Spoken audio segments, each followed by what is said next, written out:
भाई और बहनों, हम सब यहां पर आने वाले लोकसभा चुनाव की तैयारी के लिए बैठे हैं। आने वाले लोकसभा चुनाव में एक और भारतीय जनता पार्टी और एनडीए है, जो हमारे प्रधानमंत्री नरेंद्र मोदी जी की ओर से है, और मोदी जी के नेतृत्व में हम चुनाव के मैदान में हैं। और दूसरी ओर परिवारवादी और भ्रष्टाचारियों का गठबंधन, ये इंडी अलायंस है।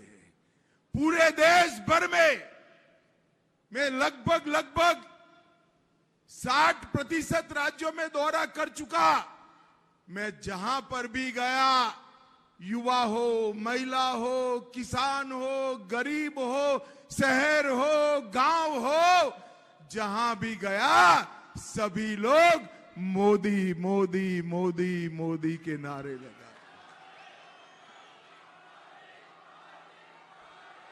हमारे प्रधानमंत्री मोदी जी ने भारतीय जनता पार्टी के सभी कार्यकर्ताओं के सामने 400 पार का लक्ष्य रखा है। और इस बार मैं कर्नाटक की जनता का 2 चुनावों के लिए आभार व्यक्त करना चाहता हूं।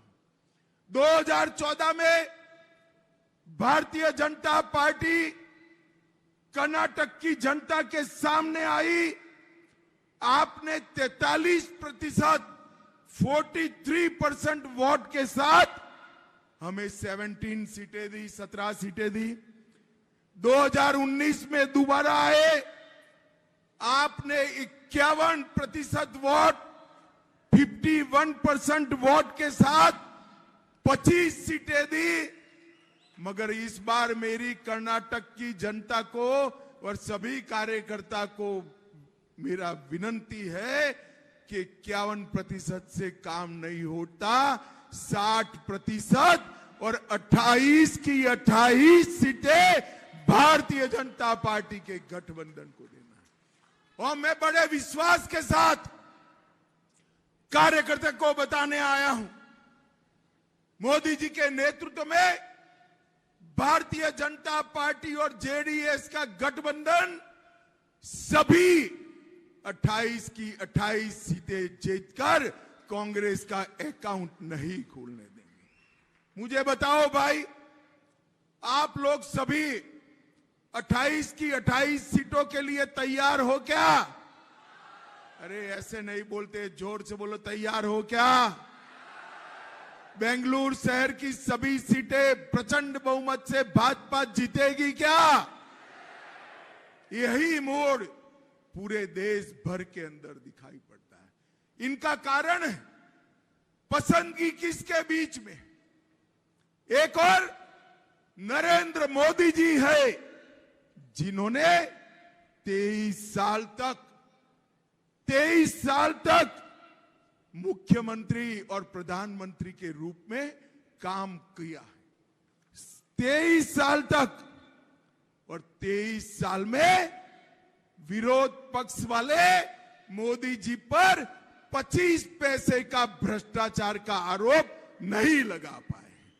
मोदी जी ने 23 साल तक पारदर्शिता के साथ, ट्रांसपेरेंसी के साथ इस देश को एक एग्जाम्पल सेट करने का काम किया है।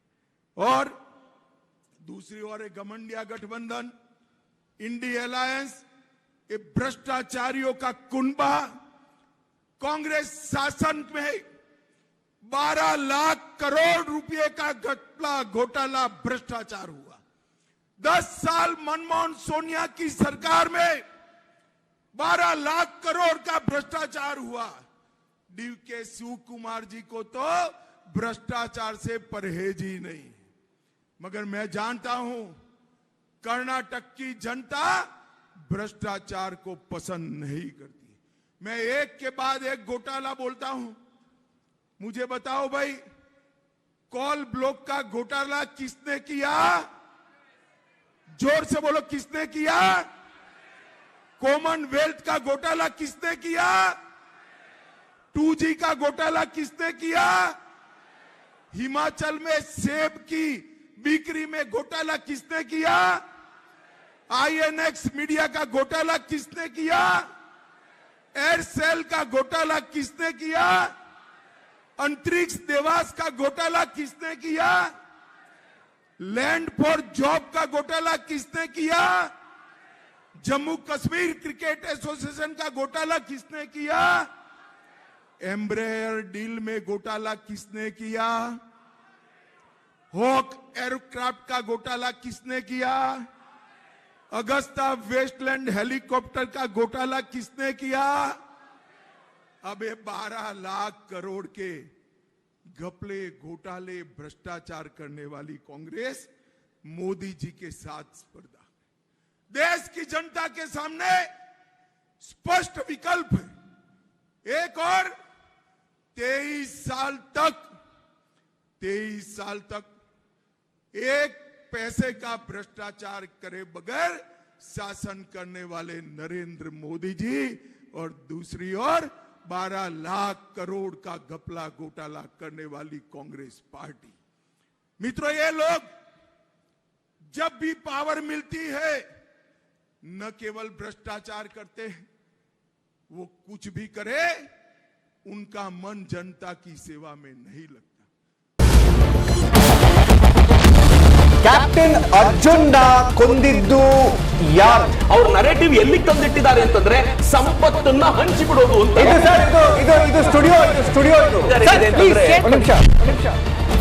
ಟಿಪ್ಪು ಜಯಂತಿ ಮಾಡಕ್ಕೆ ಅವ್ರಿಗೆ ಖಂಡಿಸಿದ್ರು. Very nice. ಯಾರು ತಪ್ಪು ಮಾಡಿರೋದಿಲ್ಲಿ? ಓಲೈಕೆ ಹೇಳಿಕೆ ಇದು ಅಂತ ಹೇಳಿ ಯಾಕೆ ಪರಿಗಣಿಸಬಾರದು? I.N.I. ಕಿಚ್ಚಕ್ಕಲ್ಲ ಇದು ವೇದಿಕೆ. ಇದು ಫೋಟೋ ಎಲ್ಲರಿಗೂ ಒಂದು ಟೈಮ್ ನಿಮ್ಮ ಸಮಯ ಮುಗಿದಿದೆ. ಅವ್ರು ಹೇಳೋಕ್ಕಿಂತ ಮುಂಚೆನೆ ಹೇಗೆ ಪ್ರತಾಪ್ ಸಿಂಹ ಪಾಸ್ ಕೊಟ್ಟಿದಂತ ಆಗ್ಲಿ ಡಿಕ್ಲೇರ್ ಆಗೋಗಿತ್ತು ಅಂತ ನನಗೊಂದು ಡೌಟ್ ಬಂತು. ಸಾಕು ನಿಲ್ಸಿ. ಕೆಟ್ಟ ಪದ ಬಳಕೆ ಕಾಂಪಿಟೇಷನ್ ಇಟ್ಟಿಲ್ಲ ನಾವಿಲ್ಲಿ.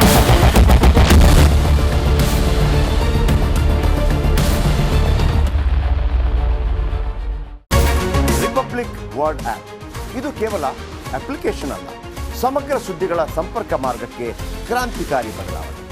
ರಿಪಬ್ಲಿಕ್ ವರ್ಡ್ ಆಪ್ ಕೇವಲ ಸುದ್ದಿ ಅಪ್ಲಿಕೇಶನ್ ಪರಿಚಯಿಸ್ತಾ ಇಲ್ಲ, ಬದಲಾಗಿ ಡಿಜಿಟಲ್ ಸುದ್ದಿ ಬಳಕೆಯ ಹೊಸ ಯುಗಕ್ಕೆ ನಾಂದಿ ಹಾಡ್ತಾ ಇದೆ. ಇದೊಂದು ಬ್ರೇಕಿಂಗ್ ನ್ಯೂಸ್, ಪ್ರಭಾವಶಾಲಿ ಕಾರ್ಯಕ್ರಮಗಳಿಗೆ ಗಟ್ಟಿಯಾದ ನ್ಯೂಸ್. ಇಲ್ಲಿ ಕೇವಲ ತಾಜಾ ಸುದ್ದಿ, ಅದರ ನೇರ ಪ್ರಸಾರ ಮತ್ತು ಚರ್ಚೆಗಳಿಗೆ ಮಾತ್ರ ಅವಕಾಶ. ರಿಪಬ್ಲಿಕ್ ವರ್ಲ್ಡ್ ಆಪ್ ಡೌನ್ಲೋಡ್ ಮಾಡಿಕೊಳ್ಳಿ. ಗೂಗಲ್ ಪ್ಲೇ ಸ್ಟೋರ್ ಮತ್ತು ಆಪಲ್ ಆಪ್ ಸ್ಟೋರ್ನಲ್ಲಿ ಲಭ್ಯವಿದೆ.